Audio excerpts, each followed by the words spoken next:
Il n'appartient pas au maire de dire qui est persona non grata à la gueule du client.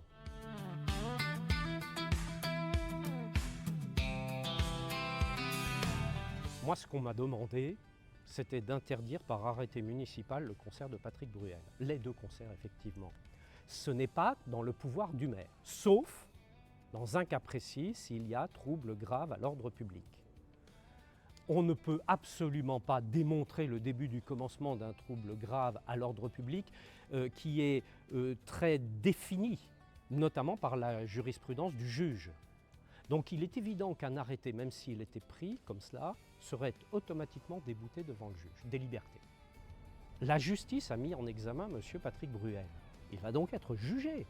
Bon, mais la justice ne l'a pas interdit de concert.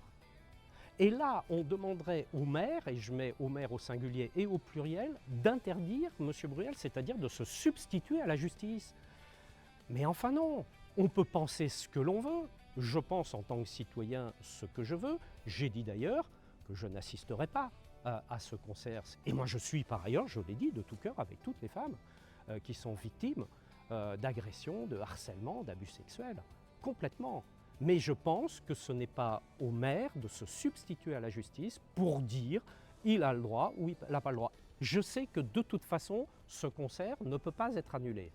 Il y a un contrat de droit privé en bonne et due forme entre GL Evans, qui gère le Zénith, et le staff Patrick Bruel. Il n'appartient pas au maire de dire qui est persona non grata à la gueule du client. Imaginez qu'on le fasse à chaque fois. Mais ça veut dire que le maire décide de qui est bienvenu dans sa ville ou pas. Mais vous faites quoi des libertés là ?